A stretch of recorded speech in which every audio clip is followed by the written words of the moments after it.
8 Seconds of Revelation by Larry B. Litton Jr. Do I have to do it? Miles asks his father as they walk towards the arena.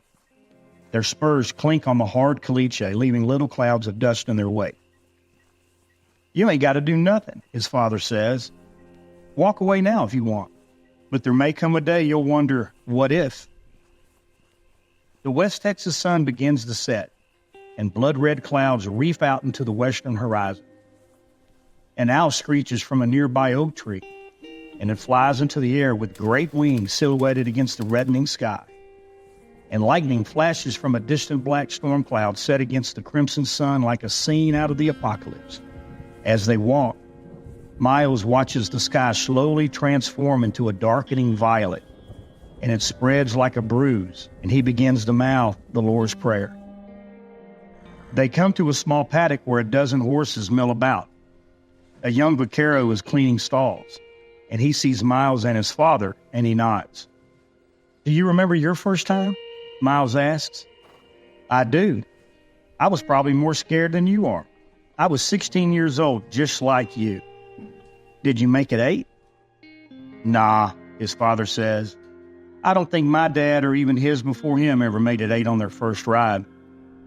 They take a turn near the stables and they walk down a short path lined with dozens of round bales of hay, and the smell is sweet and earthy. A large gray barn cat lies in the path licking his paws. Miles' father stops and he nudges the cat with his boot, and when he does, his right knee buckles, and he collapses to the ground and he breaks his fall with his right arm. Damn leg, he says. I hate this thing. Miles kneels down beside him, and he can see his father's prosthetic leg is twisted at an odd angle. Its straps had worked loose. He helps his dad roll up his pant leg, and he reattaches the straps to straighten the leg out. Then he helps him back to his feet. You okay? Miles asks. Yeah, his father says. I'll be even better after watching you ride. You really want me to do this? You were born for this, his father says. You'll see. Miles nods and he looks down at his boots. His father brushes the dirt and dust from his jeans, and they continue to walk down the path that leads to the arena.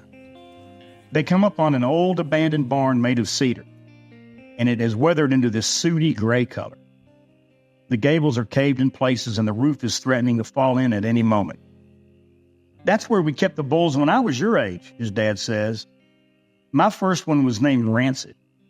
He was about the biggest plumber you ever saw, 1,700 pounds of the rankest beast God ever created. They take a left turn by the barn, and they come to the arena that's about a quarter the size of a football field. Half a dozen ranch hands sit atop a wood fence with their hats low on their brows. 5 of them are young men, lean and fit, with hands as tough and weathered as rawhide. One of them is older, about 60 years old, with a thick mustache, but he's as fit-looking as any of the young bucks. The lights are already on, lighting the dirt-filled arena so that it's as bright as day. The ranch hands jump off the fence when they see Miles and his father walking up. The older man's name is Mitch. He is tall and bow-legged, and he walks towards them. He wears leather chaps over his jeans, and his stride is like that of a warrior. His shoulders are thrust back and upright as if he's ready to go into battle. He wears a black hat that is stained with the toils of his work, and he smiles as he reaches them. He extends his hand to shake with Miles' father. Good to see you, Hank, Mitch says. He then turns to Miles. You ready for this? He says to the boy. The boy nods nervously. Mitch looks at the boy's father, his eyebrow raised. He's ready, his father says. You've seen how he handles those broncs. He's ready to go. Miles' eyes say something different. They walk over to the gate leading to the chute where the bull would be let out from the pen. 2 of the ranch hands head over to the pen where the bull is waiting. It's a giant Sharbury. His coat is a malicious combination of gray and black, and he looks like he could be a guardian of hell itself. The bull stares at the boy. His eyes are as black as coal. He lowers his head and he charges the gate, ramming his head into the metal. Miles jumps back. Is that the bull I'm riding? It is, Mitch says. His name is Revelation. Like the Bible? The one and the same, Mitch says. I guess you can figure out why he's got that name. Miles' eyes widen and his mouth falls open, and again Mitch looks towards the boy's father, and his eyebrow is raised.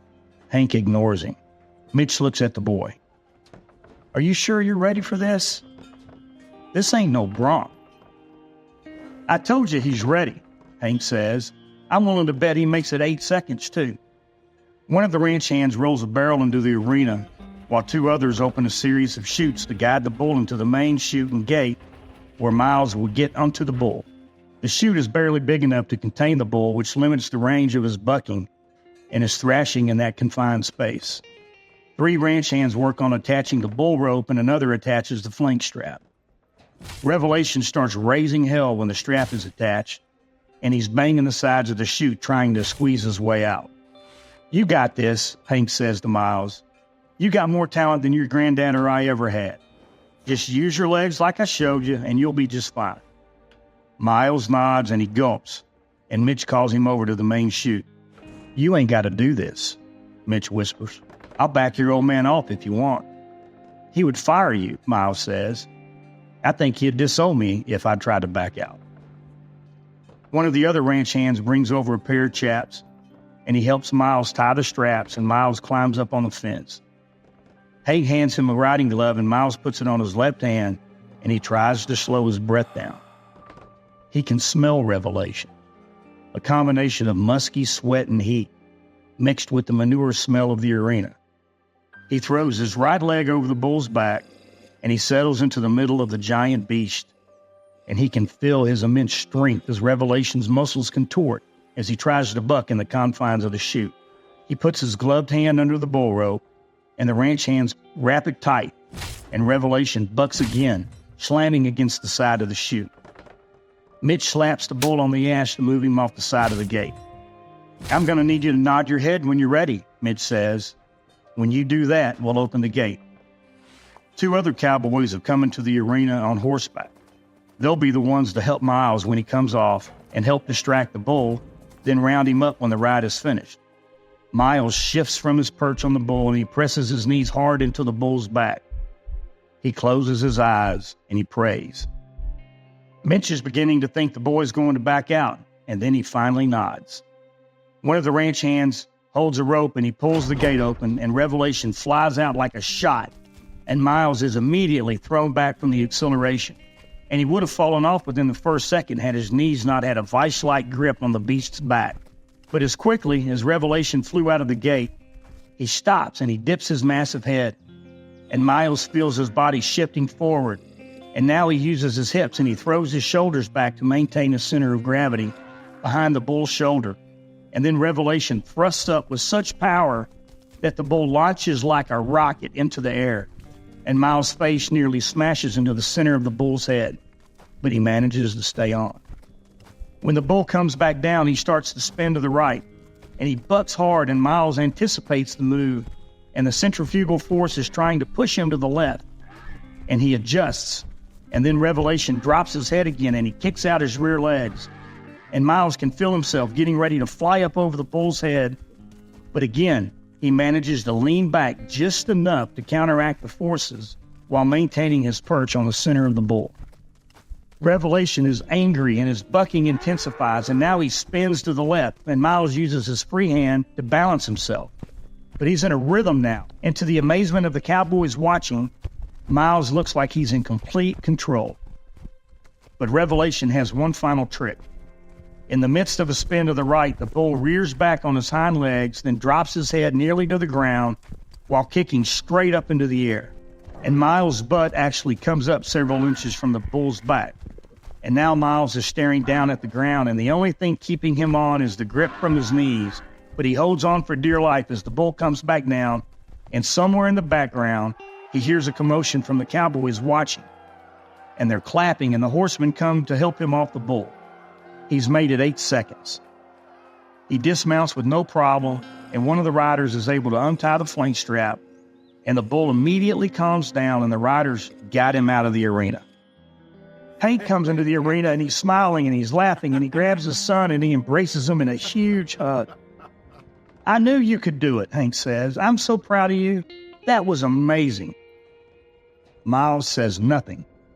He dusts himself off, and all the other cowboys come into the arena, and they're high-fiving each other and they're shaking Miles' hand. Mitch approaches Hank while Miles is being congratulated. That was some kind of ride, Mitch says, but he don't look too happy about it. Miles is silent while the other cowboys pat him on the back, and his face is a blank. He's just in shock he stayed on, Hank says. I'm not so sure he was mentally ready for that ride, Mitch says. Hank grimaces. You should mind your own business, Hank says. He turns away from Mitch and he walks towards Miles.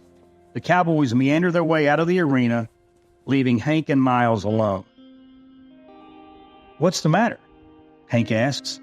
That ride would have won the national PBR last year. Miles just stares at his father. He starts to say something, and then he stops himself. Without saying another word, he turns and he walks right out of the arena.